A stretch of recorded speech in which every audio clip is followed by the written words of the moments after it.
Hey there, my name is Chris Acton with Acton Creative, and this is a Handwoven interview. In this special video, I will be chatting with the wonderful Timothy and Cynthia Hale, who are the owners of Fiber Artist Supply Company, based out of Cincinnati, Ohio, right here in the Midwest.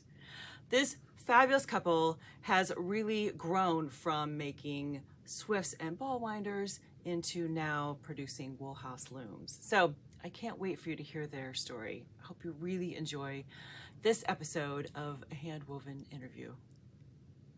Well, welcome, Tim and Cynthia. I am so glad that you're here, and I can't wait to dive in and hear all the good things about you and Fiber Artist Supply. Thanks for having us. Yeah, absolutely. Yes. Yeah. So let's kind of start at the top. You are based out of Cincinnati, correct? Yep. Company is Fiber Artist Supply Company. Can you give us a little background of how you came to create Fiber Artist Supply? So I started doing this thing in my in-laws' garage in Chicago in around 2007. And the thing was really, what, Tim? What was the thing? The thing is like developing tools for fiber artists. And at the time I went, so I've changed my name a couple times. I'm not like the type of person that like, I don't want to name it after myself. You know, I want it, I don't know. Everybody seems to do that and there's nothing wrong with it, but it's just not me. So I decided to just not like, Acting Creative, not like that. Not like, well, no. Yeah. Yeah, I know. I think I've said that before to somebody that said like the same thing to me. So anyway, but he was the complete other side of the spectrum, yeah. And now it's very generic. It's Fiber Artist Supply Company. Covers everything. I started with the yarn swift, and that was like back in the day before Etsy. I was using eBay.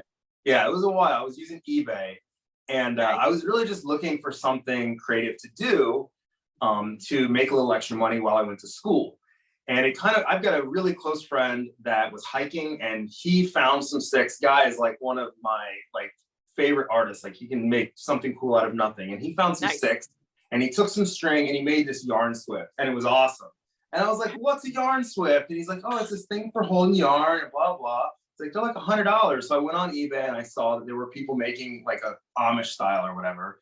And at that time, like in full, like complete honest, like I just sort of like took somebody else's idea and like tried to do something very similar. Like it wasn't a complete ripoff, but it wasn't that unique. Started doing that. A model. Gotta have a I know. I still feel bad about it, honestly, at this point, because now I try actively not to do that. But at the time, I'm like 25 years old. I was not planning on making this a career. It's funny because they say that every creative endeavor starts with just copying outright, and then eventually you find your own flavor. Oh yeah, yeah. There's a really fun book from Austin Kleon called "Steal Like an Artist." So I totally that's exactly exactly. But it's a great place to start, isn't it? I mean, because then you at least know how it functions, and go ahead. And it's almost impossible to design something like without actually having any experience. Like it's like a chicken egg situation. How do you design something new if you don't have, So anyway, I did that, and so I started selling those on eBay, and like surprisingly did okay, selling them. And then I started working on the yarn ball winder, which is kind of what we're known for. And it was like, it was this running sort of joke with us because it took me like 5 years to make one that actually was like saleable, and not even like good saleable, just something that I could actually say this works. Yeah. Yeah. So I worked on that continually while I went to school and then graduated and kept working on it. And we found ourselves in Utah in 2010. Okay. So Cynthia could attend law school at BYU. Oh, so nice. We were there and I was kind of lucky because there's a nice Weavers Guild, the Mary Meg Atwater Weavers Guild in Salt Lake City. Sure. Mary Meg, yeah. Mm-hmm. And they're active, and so like I feel like everywhere along this process there's been like somebody that's been like, hey, like come like hang out with us and like make tools and have fun. So I was still going to school and trying to figure out what I wanted to do, and that's kind of when I started having interest in looms. So I saw there's a craft house that's like a dedicated craft house in Salt Lake City called the Pioneer Craft House. And I would be up there just like looking around, talking to the instructors, like sort of, and the loom sort of caught my eye because I like mechanical stuff and I like woodworking, and also I like weavers. So that was when I started interfacing more with weavers and realizing like these people are pretty fun to be around. We'll take it. So we'll take it. Yeah, so anyway, I went to a guild meeting one day. So this is in 2010. And I ran into a lady and she was like, Tim, you gotta come over here and check this out. And she's like showing me her loom. It was a little like 16 shaft table loom. And she goes, this is the best loom, blah, blah, blah. And she just was like explaining all the features and why she loved it. And I don't even really remember what she was pointing to specifically, but I do remember like the level of like excitement she had about this loom. She was like, these are the best. And then she said, they're no longer being produced. She said, the guy that makes these things is retiring. And she goes, you need to take these over. So this is in 2010. And I was like, okay, well, like, let me reach out. Right. So I sent him an email, and this is John Lowe, the owner of Woolhouse Tools. And I sent him an email and he said, Tim, thanks for the email. Reach back out to me in 2 years. So 2 years later, we were living in Cincinnati at this time. Cindy had graduated. Reached back out to him, same response. So it was just like every 2 years I would send him an email, and every 2 years he would sort of rebuff my offer until 2020. Yeah, and 2020 was nice, not nice, obviously it was a really weird time, but it was like kind of the inflection point because I knew I wanted to do looms. I wanted to go that direction. But I also like was, it's difficult to design something like this from the ground up because like, you're probably, I mean, you might have a good idea, but like, it's hard. A lot of moving parts. A lot of moving parts, and a lot of this stuff like has already been figured out by somebody. So like, if you try not to steal their idea, but also have your own idea, it's just it's a big hill to climb. Put it that way. So I reached out to him one more time, and he like sent me this like really complete email that had all the things that he was wanting to sell, the price, and everything else. So I said, well, like if I'm going to do it, let's go for it. So I know this is going a little beyond your question of like, no, keep going. You're doing great. But yeah, so we got the looms and started the process of like building a system to make the looms. And this is just the table loom. Right. Yeah. Oh, gotcha. Were you making the ball winders the whole time though? Yes. Well, we started making the ball winders in like 2012. Okay. And the ball winders continue to pick up steam, and I love the fact that we sell like a lot of these things. But I also was not like, it's not a tool in the sense that like a loom has like a community around it. Whereas like the ball winder is more of like, you're dipping your toe into all the fiber arts, but nobody's like, I don't know, like the ball winder is like a tertiary tool. It's like a tool that you use to get you to where you do the thing that you're actually trying to do. That's a good way to put it. Yes, I think that's a fair assessment. Yeah, for sure. But if there was ever a community around ball winders, it's our customers, because they love that product so much. And they love to tell us that they love it. So we're happy. And as a side note to the ball winder, my design was sort of like, it's not a copy really, but it's a step. It's like a combination of a bunch of different aspects of ball winders that I liked. So like it's completely unique in some sense, but it also like kind of pays homage to like the people that have come before me and sort of gotten to the point where like some of the basic physics have been figured out. But John was actually the first person that I know of, and Barry Schacht actually confirmed this independent. So he told me this independent of me actually knowing it, was the first person to make sort of the horizontal, like, crank ball winder, which is sort of the style we make. Now, obviously John's is, it's like the first version of something. So I don't want to say it's like, it's early. It's an early model of that design where we've added bearings and added more wood, but it was kind of cool to think that like I was able to come back full circle with John and purchase his loom design from him, having never really like been able to do any business with him, even though like without him, I wouldn't have really ever been able to sell the yarn winder. So yeah.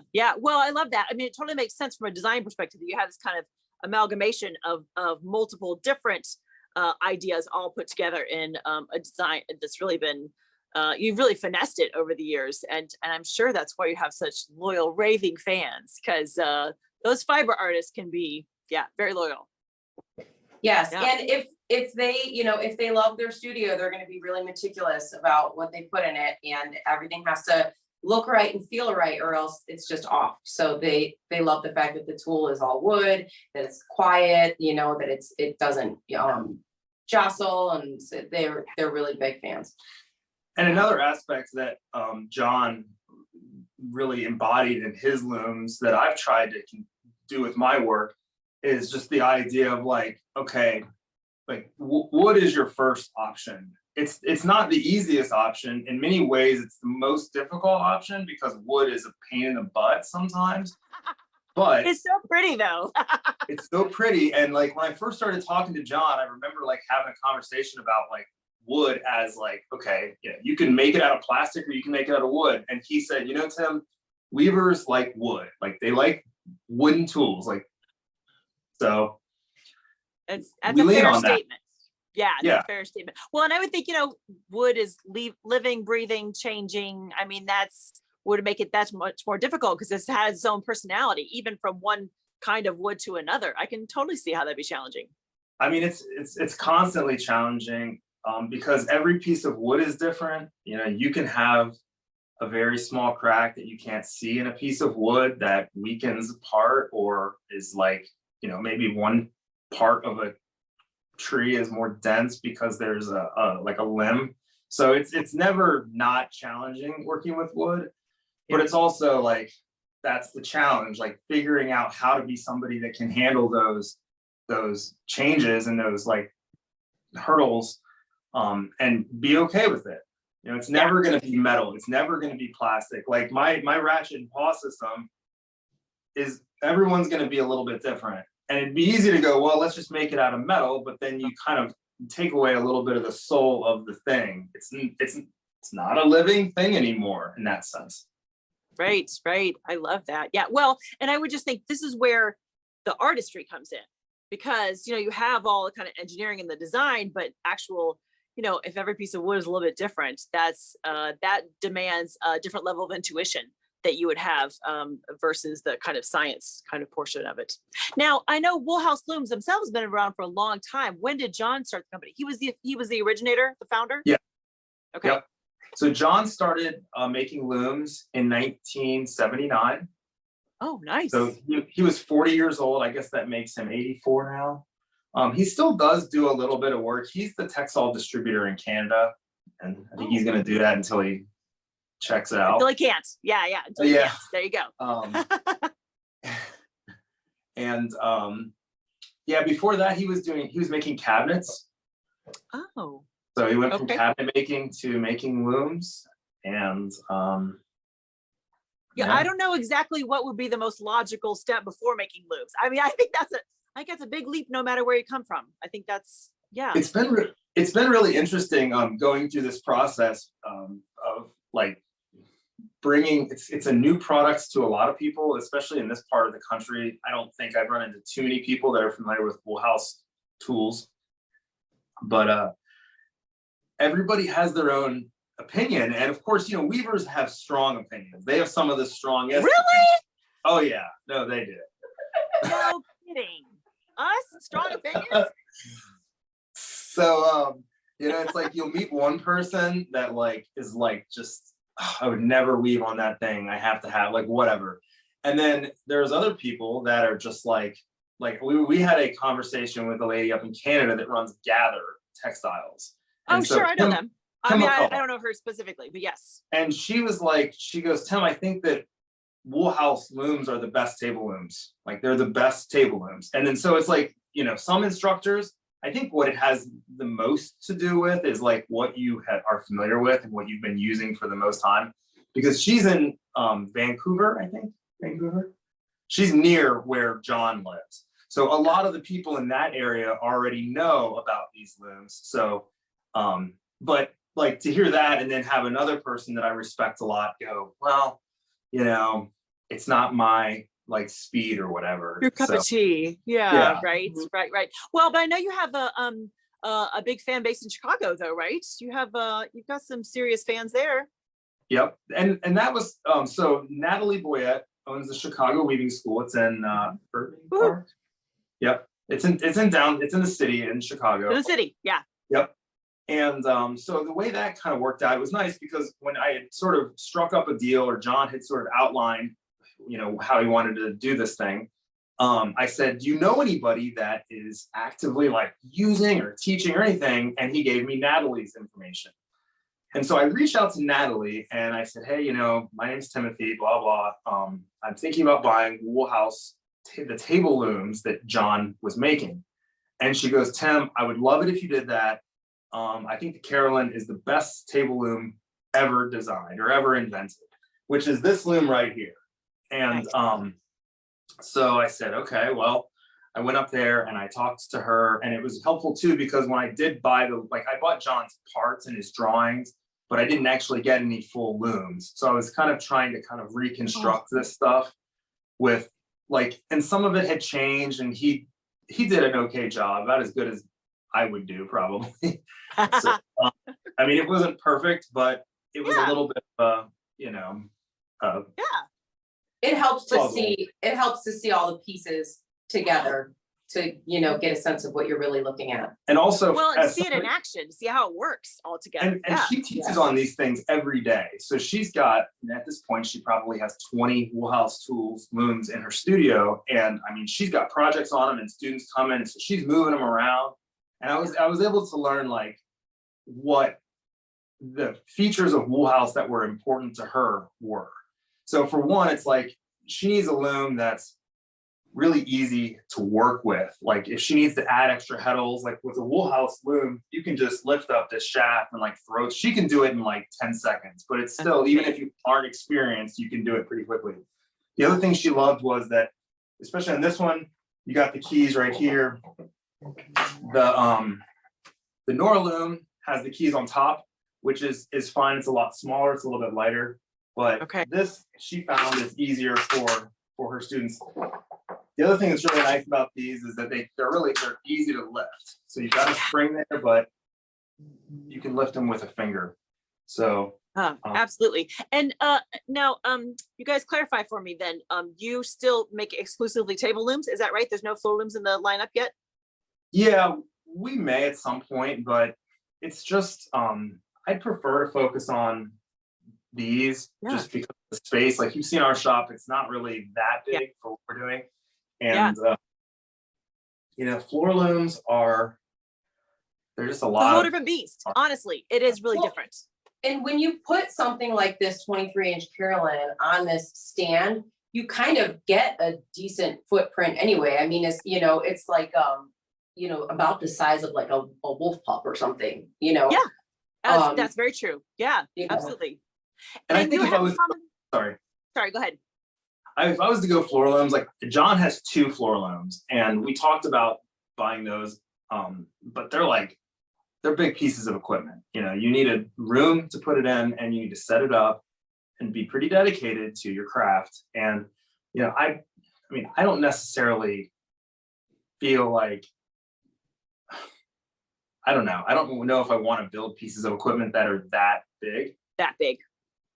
Yeah, absolutely. So you currently then have how many styles of table looms? What's your We count? have 2. So there's 4 total. Yeah, well, there's 4 total, and we have done 2 of them. The other 2 are like 16 and 24 shaft looms, which we may do at some point in the future, but we're really kind of like yourself. Like our target customer is like a beginner. Yeah. So, you know, the people that want the 24 shaft looms are typically more experienced weavers, and there's nothing wrong with that, but.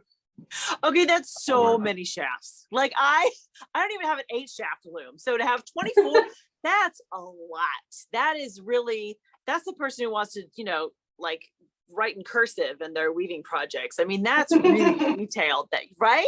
I mean, that's, yeah. And John also like created this like lever system that lifts the shafts up higher as you go back. So like, you know, on a 24 shaft table loom, if you don't have something to compensate for the depth of the castle, then you get this little tiny shed, you know, on shafts 24. So right? I could mean, imagine. I love this stuff. I love that, like, you know, this guy just like laid in bed at night like I do and just like thought up ways to like solve problems that are like really elegant and simple solutions to these problems. Yeah, amazing, amazing. Well, tell us a little bit more about what makes your looms unique. I know for me, after I got to kind of kick one around, I love the fact that even while I might not use it a lot, that they all lay flat. I think that's such an interesting feature. Can you tell us a little more about that? So this loom doesn't fold, but the Nora over here. I'm gonna bring this over because I feel like it's not dressed, so it's a really good one to kind of look at all the features. Yeah, absolutely. So I'm gonna pick up just this. So it's the Carolyn and the Nora, right? Those are the two styles. And the Alice. Oh yeah, And that's right. I said 4. There's actually 5, and one of them is the Alice, which we do actually make. It's a travel loom. It's very similar to the Nora. It's a 10-inch weaving width. Oh, gotcha. There's no test at the end, Tim. There's no. It's okay. You'll pass. It's okay. So yeah, this one's a folding loom. It's to fold it, you just take these 2 top screws out, loosen the bottom one, sort of lift the castle up and forward and back. You can fold it with or without a warp on it. So if you've got a project, you can just sort of tension it in place. Yeah, that's so nice. Yeah, I was just gonna say, I think that for me, while I don't do a ton of travel, when I was doing like the art fair circuit, I always had a table loom with me, and it was always so weird to try to get in my car because, you know, it's got this height, it's this weird size, you can't stack anything on it or around it. So yes. I think that's a really interesting feature. You know, if you want to, you can put it in a suitcase. I think that's very, very cool. Which we've actually traveled, not with this loom, but with our Alice loom. We've traveled, you know, on a plane with it, so it can be done. Yeah, absolutely, absolutely. And they're are they all 8 shaft? Remind me if you have what the options are there. Yeah, so this one comes in an 8 shaft, and then the Carolyn, which is this one back here, comes in 8 or a 12. Oh, okay, all right. And then the Alice, which is the 10-inch, it's like more like a sampler. Comes in an 8. We were making them in a 4, but the price difference wasn't very big, and so we just started. You know, we just said, you know what, you might want 4, but you're going to get all 8 and see where it takes you. Yeah, why not? I think that's a great idea. Yeah, for sure. Yeah, and now, John's. Go ahead. John's design makes it a lot easier for us to add more shafts without the cost getting like crazy expensive. Because there's no frames on this, so you're, for one, as a weaver, you're not lifting up a wooden frame. You're just lifting up 2 stainless steel rods with Texol heddles. Which is so cool. Yeah. And as a producer, I mean, we don't have to charge you for a frame. We don't have to charge you for anything except for these rods and the heddles. And of course, the heddles are a cost, but it's not, you know, it's not something that we have to make. So it's not it kind of made more sense for us to just focus on 8 shaft and above, because there's a lot of options at the 4 shaft level. And there were a lot of extra parts that we had to carry for 4 shaft looms. So yeah. Hopefully the audience can see in front of Cynthia there at the Nora loom. You can see it's just the metal rods with the Texol. I mean, that's brilliant, and it makes it so much lighter weight then. Mm-hmm. It does. It definitely does. And as long as we're talking about features, so I'm still a beginner weaver, and so a lot of things that I like about the loom don't necessarily have to do with how it weaves. It weaves very well, but just the like satisfying like pink of the keys, or you know, that like wood on wood of this ratchet. Yep. Like it sounds like a roller coaster, like one of those old wood roller coasters. It does. Yeah, it does. Just these like very satisfying kind of like natural sounds that you get from this product just make it fun to use. Yeah, that's a very good point. Absolutely. And John made the beater so that it can be moved along like a couple of different dowels up here. So if you want to change the position of it while you're weaving instead of advancing your project, you can, which is nice. I think when I taught a class with your looms, we actually played with the positioning of the beater bar, which was very helpful because for some, it really made a difference. Right. When you have to stop to advance your warp, it can kind of, throw you off a little bit. So the less you have to do that, the better. Yeah, absolutely. Okay. So I know, Cynthia, you mentioned you're a beginning weaver. Do either of you have any kind of a fiber, anything in the background, or is this all just came at it head on because we like ball winders? What was the? I have no fiber background. She's like, no, I'm a lawyer. Yeah, no fiber background. I think the one thing that, Tim's kind of always been a little bit of a tinkerer and a crafty type person. And I think we both have a lot of creative blood that runs within us, but there isn't any heavy fiber art or fiber craft in either of our backgrounds. Yeah, gotcha. Are you enjoying being in the whole, it's a whole weird little part of the world, isn't it? It is. Are you enjoying? You mentioned the whole interacting with weavers and that you don't mind that, but what has really surprised you about being part of kind of the weavers corner of the world? As a beginner, the thing that I love is that the entire community is so welcoming. They love their craft and they want more people involved. They are thrilled to teach you, to share their yarn stash, to tell you where you need to get this and that, to share. Every weaver has their own tricks for, attaching the, the reed or the rattle, and how I was in a beginner group last week and everybody was talking about different ways that they, will like hang extra warp ends, what they use. Do you use a film canister? Do you use pill bottles? Do you, and so it is fun to be immersed in a community of people who are so excited about their craft. That's very true. It's a very generous kind of community. That's a very nice way to put it. Yes. And there's not a lot of us. So we're like, yes, please drink the Kool-Aid. Just right.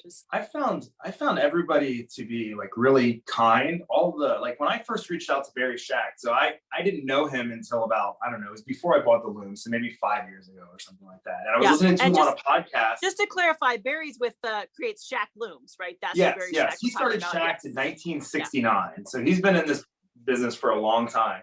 Wow. And he was on a podcast and he said, hey, I'm looking for somebody to be my creative director. No, not the creative director, design lead for his looms. And I was like, oh, I could do that. And so I just shot off an email to him and he called me back, and it's probably I'm not going to work for Shack, but he's like been super nice to me and I never felt like a competitor of his, even after I've started making looms. And I also don't really feel like I am, because they're probably pretty important to my success. Having other options and having other companies that do things that you don't do makes this industry a lot healthier. We need people to keep it exciting so that it doesn't end up like in the 1980s when weaving was like crickets. I mean, I wasn't there obviously, but there are people that tell stories about, and I don't know why that happened, but I can say that like we need lots of people doing lots of different stuff to keep it exciting, so that new people come in and go, wow, that looks like fun, let me give it a shot. Yeah Well, I think that's such a good point too. And I think part of what I've always found so amazing about weaving as a category is that even if you don't include like tapestry or like those kind of specifics, even if you're thinking of, I work on a table loom or floor loom, even if you start with that category, okay, it's still the sky's the limit. Yes. Are you driven? I mean, a weaver like I'm driven really by color and texture. Okay, great. Are you more interested in patterns? Are you more interested in certain fibers? Do you like a certain weight? What do you like to make with it? I mean, I think it's just incredible how many options there are for you, and I think as a whole the community, like you said, is very accepting, and they're very much like, okay, what little niche, what little corner do you want to occupy as a weaver? So it's, yeah, absolutely. And also I want to give a plug. So we will be attending the Warp conference in Kent, Ohio in July. I don't know if anybody knows about that. It might be a little too late to register at this point, but I wanted to throw it out there because we've had a little running joke. Like, I've known Deborah Chandler like very casually for a number of years on Facebook. Like, just, we were Facebook friends, but we never really talked until about like 3 months ago. And I commented on something and we had a little back and forth. And then she kind of realized what we were doing and she reached out to me. And so she like got us involved in the Warp conference. And it's a pretty important thing. Of course, I don't know very much about it because I've never been, but Linda Ligon, Deborah Chandler, I mean, just like a lot of the people, a lot of the people in this industry are, and the Shacks, both Barry and Jane Patrick are involved. So again, I don't know a lot about it, but it sounds like it's going to be pretty impactful, and we're excited to go. And Tim, it's just called the Warp Conference. So Warp stands for Weave a Real Piece, and it's it's an international conference that brings weavers together from all over. So you were talking about how complicated, you know, weaving can get and how broad it is, just in the way that we think about weaving. But when you add the way that other people in the world weave, it gets even more depth to it. And so we're really excited to go and learn from other cultures and see how other people are making weaving a part of their livelihood. Awesome. And do you know the dates by chance? You said it's in what, Kent, Ohio? Is that what you said? Yeah, so it's I think it's the 15th through the 17th. It's it might be like a Thursday through Sunday. Like that middle weekend in there. Okay. Do you know what? I'll find some information, put up a link for anyone who wants to pursue that. So, and it's a yearly event. So it's nice. And it travels around the United States. We just kind of got lucky because we're like 2.5 hours away. And Deborah was like, hey, Tim, you should come to this. And I was like, oh, you're like one of the, you know, like the Mount Rushmore of weaving instructors. So. Right.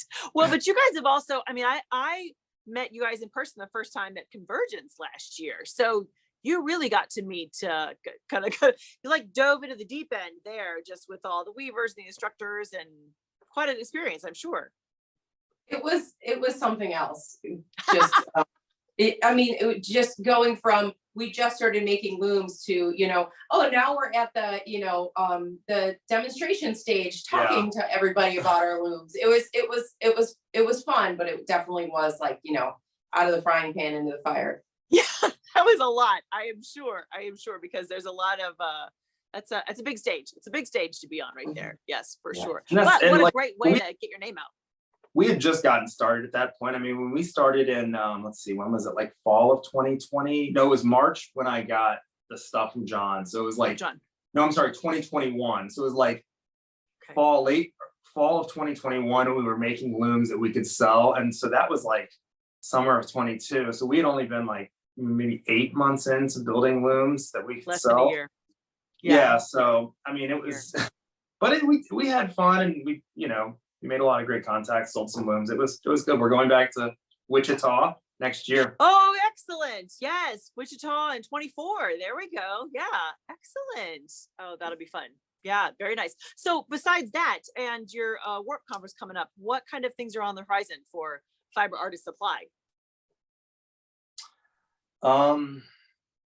Like as far as the looms are concerned, or like what other projects? However you want to answer that, Tim. There's no, I'm not grading anything, I promise. Okay, so I like want to build another ball winder. I want to build a smaller ball winder, and I've been talking about this for years. So who knows if it's going to actually happen anytime soon? But that's like the